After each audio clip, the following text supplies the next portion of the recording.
City news पहुंचाएगा आप तक हर खबर।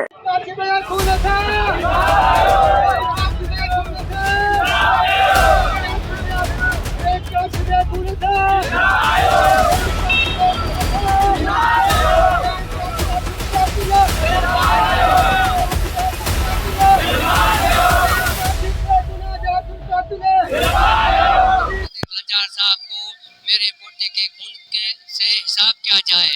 आज इसको साहब को मैं अपील करता हूँ, डीआईजी साहब को मैं अपील करता हूँ, जिले नौशेरा फिरोज को एसएसपी साहब को अपील करता हूँ, जो असल कातिल है उसको गिरफ्तार किया जाए और कटघरे में आगे बढ़ाए।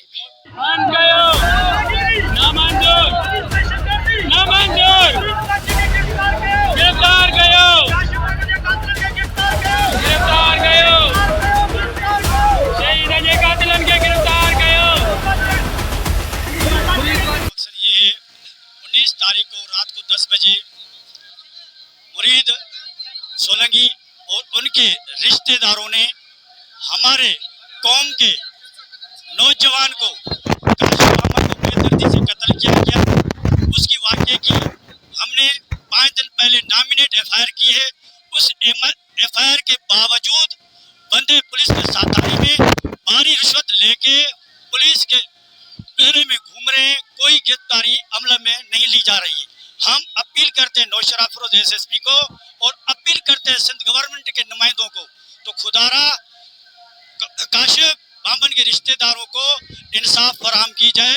और आपकी मीडिया के तवज्जो से और आला अदलिया से परम अपील करते हैं तो फौरी तौर पे सरजील इनाम मेमन साहब और होम मिनिस्टर जिया लंजार साहब और सैयद मुराद अली शाह और डीजी रेंजर्स को हम परमन अपील करते हैं तो खुदारा काशिफ के वालिद साहब मोहम्मद यूसुफ को इंसाफ दिलाया जाए और कानून के मुताबिक किफरे किरदार तक पहुंचाया जाए। हमारा परमन एहतजाज, अगर ये नई बात हमारी सुनी गई तो हम आगे एहतजाज को वसीस दारा बढ़ाने के हम उम्मीद में होंगे।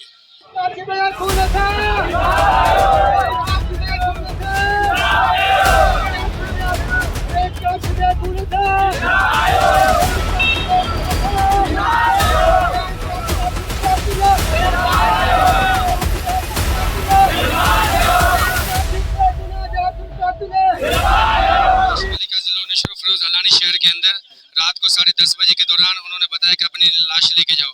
20 मिनट के अंदर जब वहाँ पे हम लोग पहुंचे तो उन्होंने पहले कत्ल करके पुलिस के हवाले किया हुआ था कि अपनी ये लाश लेके जाओ। तो बड़ा मेहरबानी हमारी सिंध गवर्नमेंट से अपील है और आसिफ जरदारी साहब से को भी अपील है कि उनका जो MNA इब्राज शाह जो है MNA वो कत्ल भी करवाता है, मंशात के अड्डे भी चलाता है और सारे जो अलीगल जो उनके धंधे हैं वो मुरीद माछी संभालता है। वो जो उनका पीपल्स पार्टी का जो MNA है जिला नौशेरा फिरोज हल्द्वानी शहर से ताल्लुक रखता है। और आपसे गुजारिश है कि वो जो नहीं IG सिंध से जो हल्द्वानी शहर का SHO है और वो फुल उनके यानी कि सरपंच वो घूम रहे हैं अभी इस वक्त कत्ल करके और उनका फुल पुलिस का प्रोटोकॉल के अंदर घूम रहे हैं वो, जिनको कोई खौफ नहीं है कि मैंने कत्ल किया हुआ है। और कई ऐसे उन्होंने कत्ल करे हैं। अलीगढ़ पूरे जिले नौशेरा फिरोज के अंदर जितने भी मंशात के अड्डे, चर्च के अड्डे, जो भी शराब के अड्डे चलते हैं वो इब्राज शाह के हदूद में चलते हैं। और उसको जो वो समझो कि एक वो बीटर है जिन्होंने कत्ल किया है और जो जितनी भी कार्रवाइयाँ होती हैं वो इब्राज शाह के हदूद में होती हैं।